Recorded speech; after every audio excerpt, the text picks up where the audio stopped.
আদ্দিন হাসপাতাল পরিদর্শনে গেছেন স্বাস্থ্যমন্ত্রী, সেখানে আছেন সহকর্মী আবু সাইদ নিশান। সরাসরি যাচ্ছি সেখানে। কিছুক্ষণ আগে স্বাস্থ্যমন্ত্রী পরিদর্শনে এসেছেন আদ্দিন হাসপাতালে এবং তদন্ত প্রতিবেদনের পর তারা কিন্তু এই পরিদর্শনে আসলেন স্বাস্থ্যমন্ত্রী, এবং ঝটিকা এই পরিদর্শন শেষে স্বাস্থ্যমন্ত্রী এই মাত্রই আদ্দিন হাসপাতালে একটি ব্রিফিং করার পর তিনি কিন্তু এখন গাড়িতে উঠে এখন যাচ্ছেন। এবং ব্রিফিংয়ে তিনি কিন্তু আমাদেরকে যেটা জানিয়েছিলেন যে আদ্দিন হাসপাতালের যে তদন্ত প্রতিবেদন সেটি খুব শীঘ্রই দেওয়া হবে এবং এটা কোনো বায়াসনেস থাকবে না, এরকম একটাই আমাদের শেষ মুহূর্তে তিনি বলেছিলেন।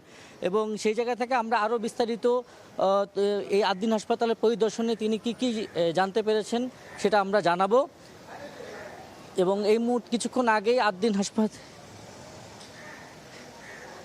আদ্দিন হাসপাতালের কিছুদিন আগের যে 6 শিশুর মৃত্যুর ঘটনা ঘটেছে সেটির তদন্ত প্রতিবেদনের কিন্তু 3 দিন সময় বাড়ানো হয়েছিল।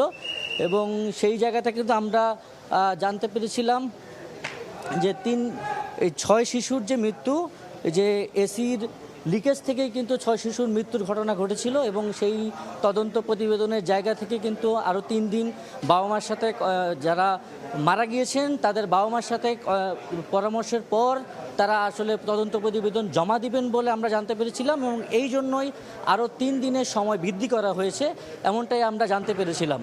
এবং গ্যাস লিকেজের ঘটনা থেকে যে 6 শিশুর মৃত্যুর ঘটনা ঘটেছিল সেই মৃত্যুর ঘটনাকে কেন্দ্র করেই কিন্তু আদ্দিন হাসপাতালে এখন পর্যন্ত কিন্তু একটা পরিস্থিতি থমথমে অবস্থায় আছে। এবং আমরা কিছুক্ষণ আগে জানতে পেরেছিলাম যে এই পরিদর্শনে কিন্তু একটি বিস্কুট ফ্যাক্টরির সন্ধান পাওয়া গেছে এমনটা আমরা জানতে পেরেছিলাম। এবং এই বিস্কুট ফ্যাক্টরির সন্ধানের জায়গা থেকে আসলে স্বাস্থ্যমন্ত্রী পরিদর্শন করেছেন।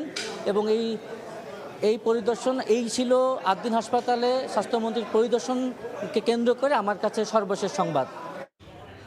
সরাসরি যুক্ত ছিলাম রাজধানীর আদ্দিন হাসপাতালে।